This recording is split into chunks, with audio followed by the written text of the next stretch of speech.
Welcome, I'm Cash, and this is my channel, So-Called Cash. This segment of my channel is called Top Floor Talks, and we get into everything spirituality and energy. Let's jump right on in. We spoke about emotions, what are they, why you should care about them, and I pretty much chopped it up to emotions is simply energy, and depending on how you're looking at your present moment, you define what that energy is, and that energy you deem it as a certain emotion. What came up a lot last time, though, is that if you're not looking at the present, you're looking at the present through the lens of the past. And this is really key in us discussing today's topic, which is childhood. This work of addressing my emotions has also helped me in understanding my childhood experiences and how I was perceiving the world through that lens still. So let's get into childhood. And I don't really specify it as I don't want to specify it as childhood trauma. We're just going to talk about childhood in general, because not everybody had a traumatic childhood. Some people had really great experiences, supportive parents, or just supportive guardians. And, they grew up to actually be very well-rounded, centered adults. But I know childhood trauma is a big subject because, unfortunately, for some people, and I'll include myself, we didn't have the ideal childhood. But all those experiences I had helped me to be where I am today. So I've completely done the work to forgive my past and just more so appreciate it. Because if it wasn't for those experiences, I wouldn't be here right now. So I appreciate what I've been through. But that took work. And so let's get into childhood. In my life, I went from, being with my parents and my siblings to now having a boyfriend and experiencing life with his family. That experience, and currently, is the most amazing experience I've ever had in my life and continue to have. But despite how amazing my boyfriend was, encouraging, allowing me to just feel really who I am, his amazing mother. When I say she's the definition of a mother, she is amazing. And not just an amazing mother, just an amazing being in spirit. My boyfriend, an amazing being in spirit. So this is what I'm around now, right? But here I am, finding my days more somber than usual. All those very down feelings. And it's like, you saw how highly I spoke of everything, my situation, my experience, but I'm somber, I'm sad most of the time, I'm quiet. So why am I sad? Why am I upset? Why am I crying all the time? Why am I constantly being triggered by these amazing people in this amazing place that I live? Right? You have to ask yourself those questions. If you literally assess your current experience, right? And if it's an amazing one, you assess it and you're able to understand that it's you. If it's not so amazing, you have to also assess yourself because you're still creating that experience. What are you thinking in your head that's continuing that environment for you? What could you do differently to remove yourself, bit by bit out of that current environment? My boyfriend used to be like, I always use this word bleh, because I will always feel bleh. I didn't know how to explain it. I just was like, I feel bleh. Bleh. And so if I'm not looking at my reality presently for the awesomeness that it is, what am I doing? What's going on? Am I crazy? Do I have some type of dysfunction? I had to ask myself those questions.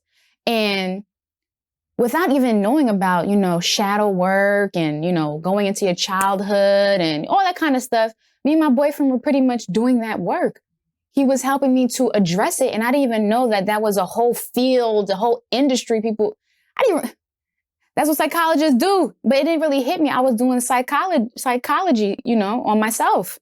It was just unfolding because it had to happen because I was feeling all these feelings in an amazing space and it wasn't making sense.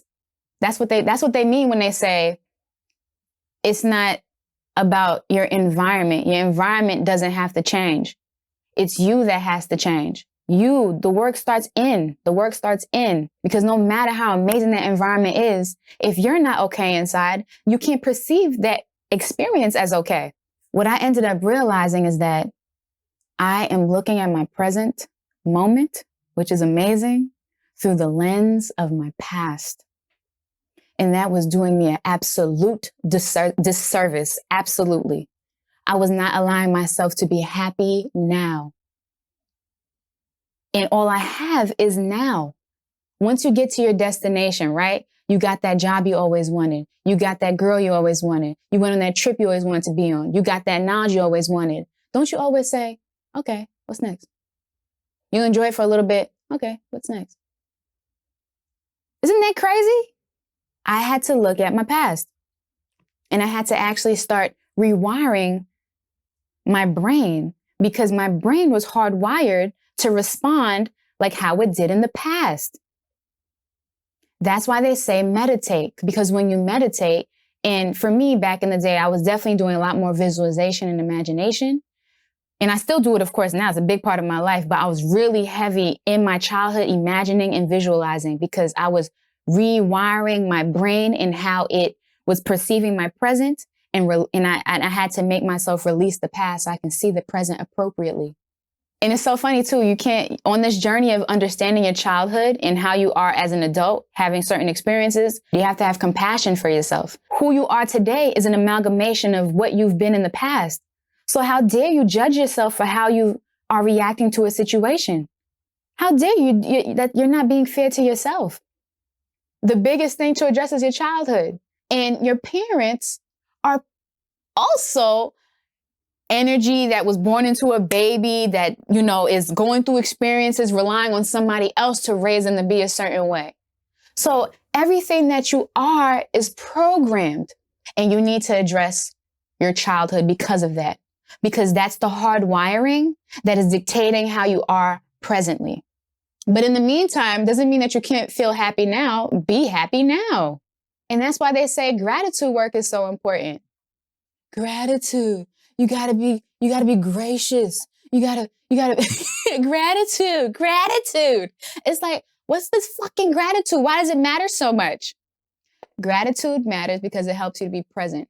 If you as a human are, in your consciousness are in the past or in the future, how can you revel in what is if you're thinking back here and you're thinking forward there? In order to really experience being the observer, you have to be present. And so the gratitude, why it was so important, is because when you do gratitude, right, just saying those things, you change how you feel because you're present. You're going to pretty much create an illusion that you're not that energy if you're in the past or too far in the future, and the future is giving you anxiety. Because of course you can think about your future, but if it's giving you anxiety and worry, something's up. And it's probably because something's going on back here. Because the childhood is a big thing, man. And once you get into, and it depends on where you get into your consciousness too, right? Imagine you're a child that grew up in a spiritual home. They're probably getting their spiritual work from early. But, for some people, they probably don't find consciousness and, those spiritual teachings that help them to wake up and realize that they're more than just this vessel until they're in their 20s or their 30s or even later than that. So depending on when you become conscious that you're more than just this vessel, I became conscious that I'm more than this when I was 21, right? So from 0 to 21, my brain was hardwired to see life in this certain way and to respond to experiences based on how it responded in the past. So now here I am, 21, around these amazing people, and I'm not feeling great. My brain is hardwired to respond to certain situations as so. And also, too, there's such a thing as your vessel being addicted to certain dramatic events. If all you've known was drama, could it be possible that you're also calling drama into your life because you're not comfortable with things just being at peace? And I know I was bringing drama into my life too, because, I was still around certain people, still allowing myself to have certain experiences that were dramaful. That's why I say you have to have grace and compassion with yourself. Because when you start your spiritual journey, and especially if you start, if it's something that starts later on, your brain has been hard set all this time to be a certain way. So I had to learn to have compassion. I used to be so upset. Like, why the fuck do I feel like this? Why am I treating my boyfriend like this? Meanwhile, he good. And he always used to tell me, I'm good. Like, just work on you. But still, I'm upset. I'm like, no, why am I feeling like this? I'm in an amazing space, like judging myself. Once again, if you are being judgmental and shameful and feeling guilty, you're connecting with this vessel more than you're connecting with the highest version of yourself, which is not feeling any of that. And all it's asking for you to is just surrender. Drop feeling guilty, drop feeling shameful, have compassion for yourself, and have grace with you because you've been through all of that.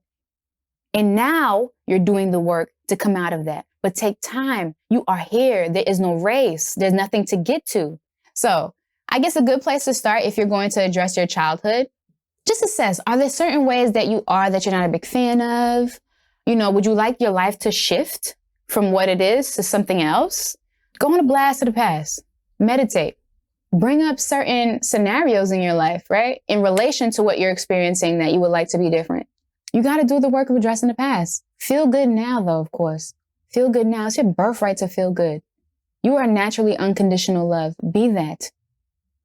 And while you are being that, when you do your child work, show up in unconditional love for the child version of you. And forgive yourself, forgive your parents, because your parents literally had the same it's the same shit. So, you know, forgive them the same way you're forgiving yourself. Because most important, that's important for you to do, for you to release your past so you can show up presently and enjoy it for what it is. You got to do that work.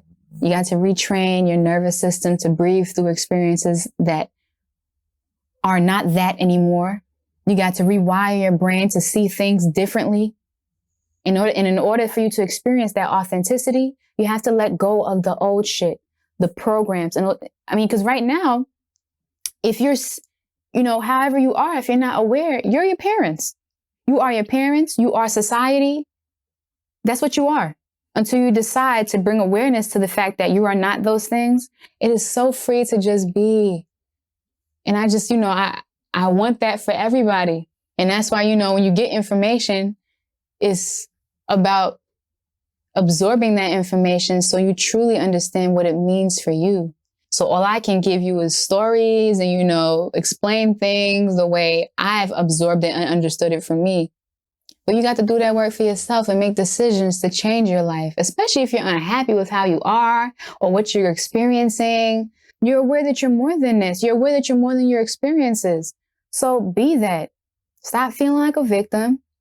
And that's a constant work. I constantly do that work because I grew up in a household that, you know, they allow themselves to be victims to situations. And I'm like, and I have to constantly show up and choose to not be a victim to a situation, to stand in my power. And so it's a constant work. And I constantly address my childhood, support that inner child. And then I come back to my present and, you know, make sure that inner child is with me. And we show up fully for this present experience. And it's been just really profound, man, for me, though. That is all. I really enjoyed talking with you today. Let me stop. Thanks for watching. This has been Top Floor Talks. And until next time.